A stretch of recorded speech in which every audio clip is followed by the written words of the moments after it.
Welcome to the Impact Review at Scotland. I wish I could go to Scotland, but I don't got no cash for that. The UK tour is always fun because the crowds are way more better than American crowds. I'm sorry. Unless you're in Chicago, unless you're in Pittsburgh, Pennsylvania, unless you're in New York City, almost any crowd anywhere else does not have the strength. I'm sorry, they don't. Unless you're in Ontario, Canada, or maybe Vancouver. I understand that they're very good as well for wrestling. But we're not there. We are in England. Well, actually not England, Scotland, I'm sorry. I can say this wasn't a bad show. But there wasn't a lot in it. And the only parts I feel that were good were near the end. But there was some nice snippets throughout the show. Now, I'm going to get the matches over first. The one I hated the most was the beautiful people of Rain and Sky versus Tappa and Kim. This is sad to see. I'm sorry, ladies and gentlemen. It is so sad to see the Knockouts division in such poor shape. When Madison Rain comes back, they have to present her as basically Queen Bee of the Knockouts division. Ugh. Don't get me wrong. There were points where it probably was needed, unless she was sucking on something. And I really hope that in the coming months they will rebuild the Knockouts, because this is terrible. Because when you see this match, Tappa gets kicked out of the ring by just one little kick by Madison Rain to her legs. Just one. And she couldn't jump back into the ring to help Gail Kim. This is a terrible match. And to be honest, I feel sorry for Lady Tappa, because she's the one that all that matters. Because when they finally turn her on her own and tears up everything, she's going to go through Madison Rain, Velvet Sky, ODB, Gail Kim. And that's it. Until Terrence Terrell comes back. Maybe a Mickey Jane will be re-signed. Or maybe Brooke Tessmacher. And she's still out. Until then, she's got 4 people she can fight. It's just disgusting to see.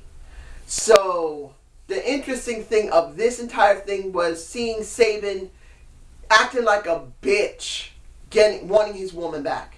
Now, unfortunately, I did not get a chance to see last week's Impact. I was way too sick. I was sick like a dog, and I'm still sick. But I did manage to catch a little bit of what other people talked about, saying pretty much he lost, Sky left. Now he's trying to get her back, and she pretty much says she's done. So my guess is she's going to go to Austin Aries. There's nothing else for her to do. Unless they finally separated them for this situation, she's going to work with Aries eventually. She's going to become his manager. There's no way they can end it that way. Now we're talking about a woman. Let's talk about another one. And this isn't a match. Sam Shaw with Krista Hemme. That woman's gorgeous. Seeing Sam Shaw completely obsessed with Hemme is different. He's pulling it off very well. Walking into that room with just nothing but Christy Hemme pictures and a doll with her hair, he takes the clip out of her hair, puts it into the doll and kisses a bit. Kisses the damn doll. It's epic. I am loving this. But the question is, how far are they going to go with this? I don't know, but I'm hoping they'll have a storyline written for him, because if they do this stupid, it's going to end up like Bully Ray and Mr. Anderson. And I've said this already. 2 things could have been done to make this more interesting. 1, let Bully Ray take about 2 or 3 months off and then come back. If they had to stick with this, have him have time off. 2, make him change his ring attire. Just wearing a hoodie was not enough. He's still wearing the same boots. He's still wearing the same shirt under it. He's still wearing the same shorts. I'm sorry. The sunglasses is not enough with the hoodie. It was getting interesting at first with the hoodie, but it's not enough anymore. So now he wants to put Anderson in a casket and pile drive his kids and his wife. And he wants a power driver in the neck and then want a power driver in the other areas. Fight breaks out, but there's nothing about having a casket match. Nothing. Maybe they're going to put it in next week and say, this is from last week, here is a casket match, which will be stupid. If it's going to be a casket match, they should have said it at the end of the segment going into what was going to be talked about with EC3 and Magnus. And talking about that, it wasn't bad. The Magnus segment with EC3 wasn't too bad, but it's obvious they're going to show a friction between Magnus and EC3 eventually. I don't know if it's going to be good or not. Now, the Gunner and Storm situation. I am upset about it.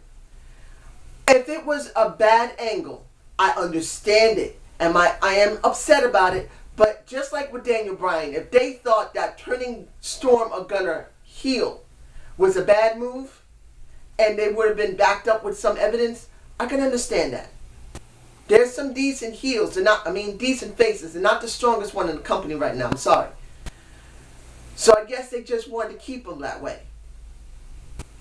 The story with Gunner is not much different from any Marine. I've never been in the military. I do respect anyone who decides to put their neck on the line for their country.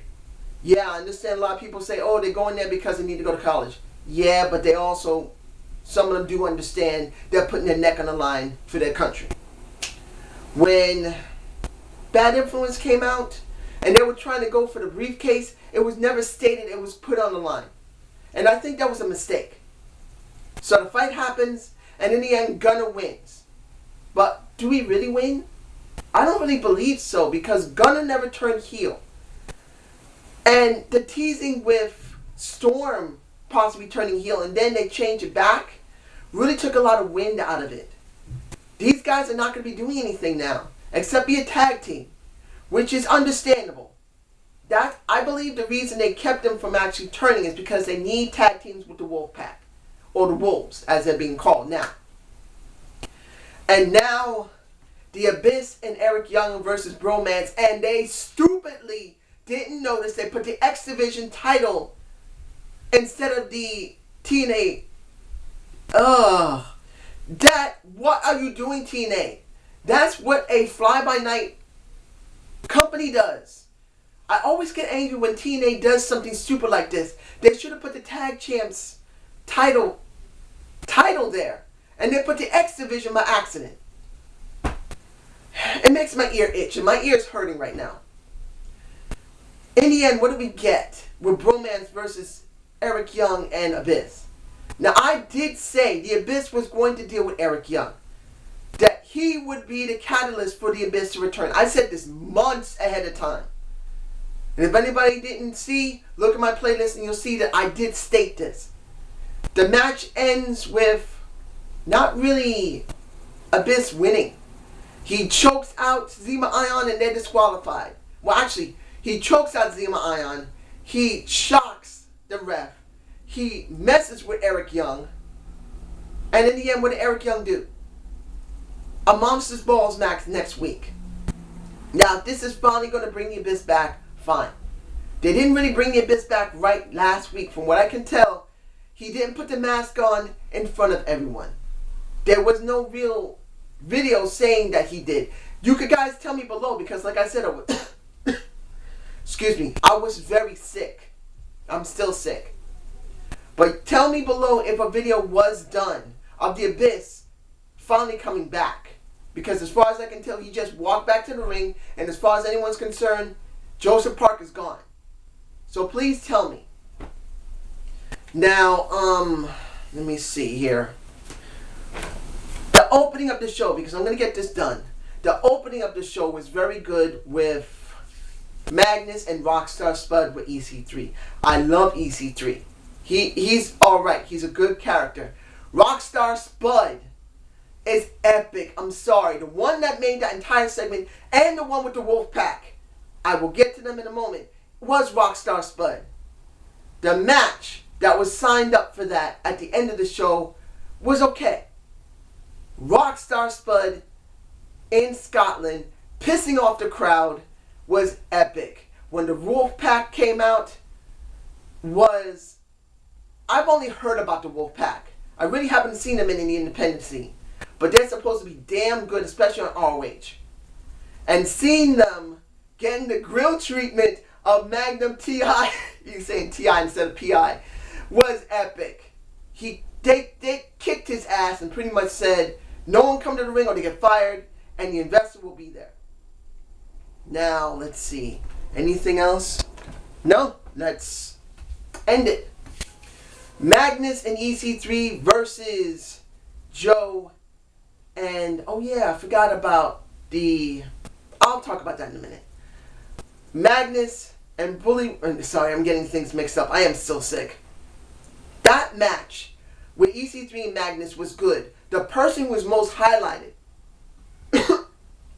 excuse me, the person who was most highlighted was EC3 working with Angle. And I believe Angle is going to have a feud with EC3. I wouldn't be surprised. That interaction was actually pretty good. In the end, Magnus taps out to Joe. And Joe cut a good promo in the beginning of the show. He did a good segment with Bobby Roode, which I didn't have a problem with, because Bobby Roode did screw Sting and AJ. And at the end, seeing a Magnus versus a Joe would actually be good if Joe would actually win the title. I don't believe they're going to let Magnus lose the title. I wish they did. Not because I don't want to see... Well, Bret Hart didn't want to stay with me. But, I don't want to lose Magnus as champ. But Joe hasn't been champ in a long time. So if they did transition over to Joe, I wouldn't have a problem with it.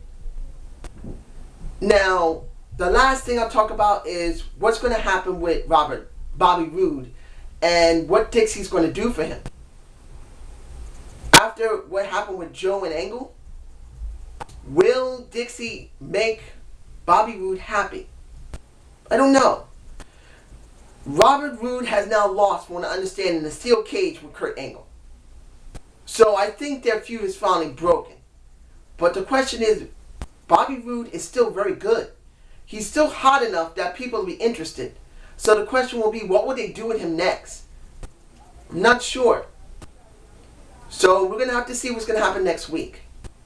My thoughts on this show, particularly that Vontavious Porter, MVP. I always liked MVP.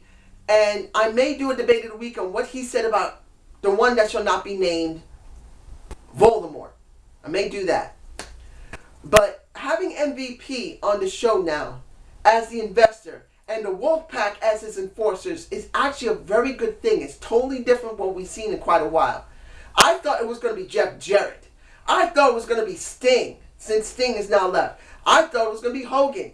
But MVP being brought in this way is very exciting. When I saw MVP, I'm going, baller! I'm going like, oh, damn it!